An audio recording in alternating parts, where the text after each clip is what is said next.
Jadi emang harus hati-hati karena ini ikannya itu banyak yang berduri.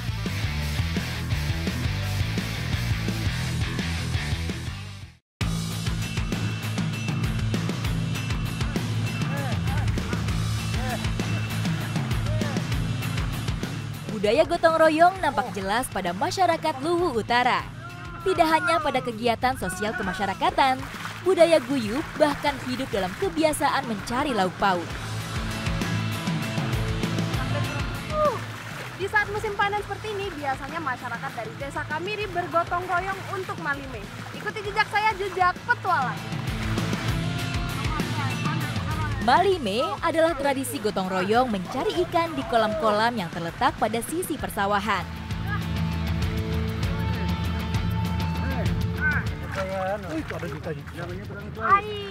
Pak itu kenapa Pak? Aduh, lintah. Ih, lepasnya gimana Pak? Baru saja melangkahkan kaki bukan ikan yang kami dapat, melainkan hewan pacut yang menempel di bagian tubuh kami. Ini nancep lagi ini mulutnya di jari. Ih besar, geli. Ya ginilah kalau kerja di sawah itu pasti ada aja lintah yang nempel. Meskipun lintah ini baik, bisa ngeluarin darah kotor kita, bisa untuk terapi juga, tapi kalau sebesar ini geli liatnya, apalagi lihat darahnya sebanyak itu.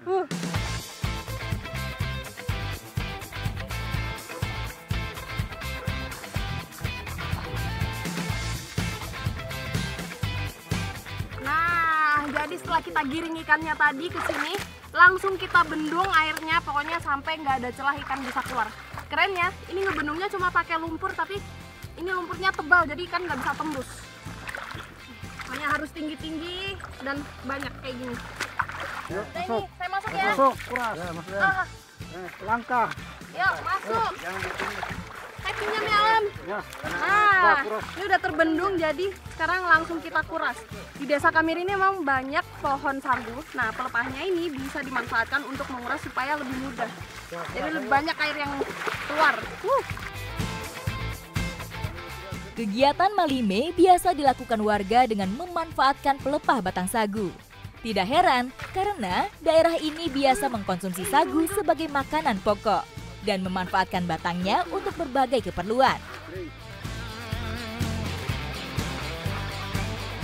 Aktivitas yang kita lakukan inilah yang disebut malime. Jadi kita menguras kubangan. Nanti kalau di dalam sini airnya sudah tinggal sedikit atau udah habis, itu jadi lebih mudah buat nangkepin ikan. Malime biasa dilakukan beramai-ramai karena membutuhkan banyak tangan untuk menguras air.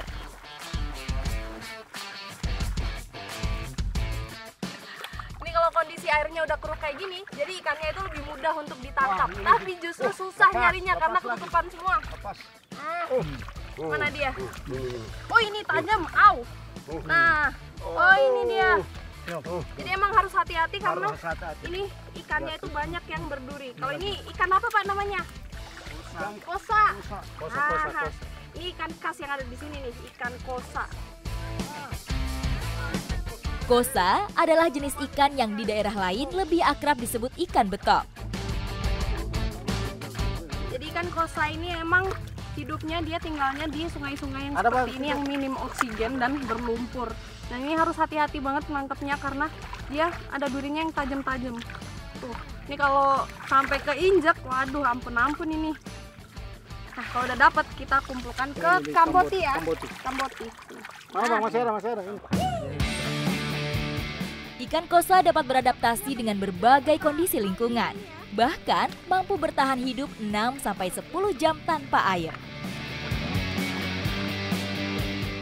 Karena ikannya tajam-tajam, jadi kita ngambilnya itu harus tangannya kayak gini dari bawah. Pokoknya jangan sampai tangan itu ke punggungnya ikan ini.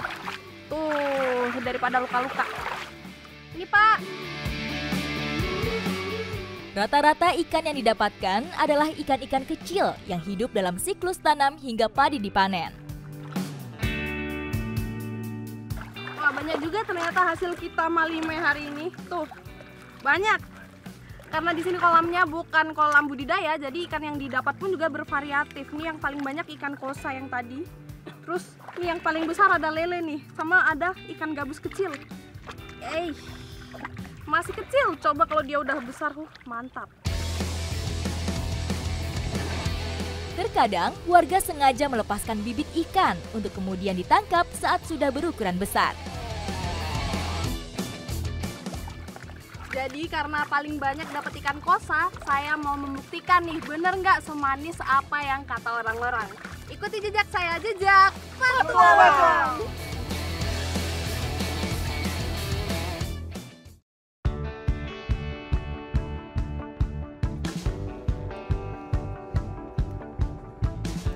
Hasil Malime menjadi bekal saya untuk kumpul bersama teman-teman camper van Luwu Utara.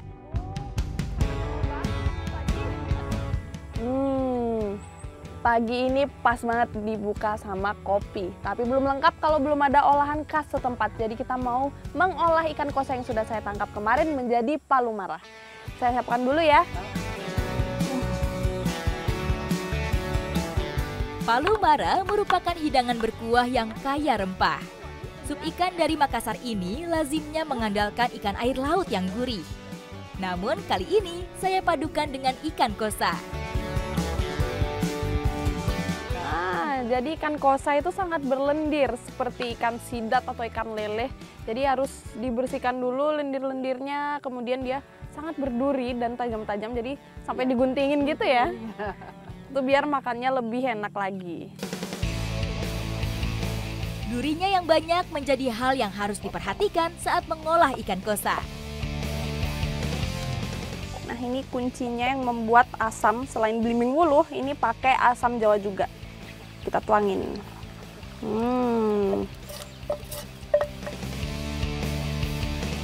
Selain ciri khas rasa masamnya, palu mara ditandai dengan kuah kuningnya yang berasal dari kunyit. Oke, permisi. Nah, sudah matang. Mantap kan? Mantap, silakan, silakan. Emang bener, ciri khasnya ikan kosa ini, dagingnya itu manis. Jadi mau diolah seperti apapun masih tetap terasa manisnya itu. Dan karena enak jadi cepet habis, harus nambah lagi nih.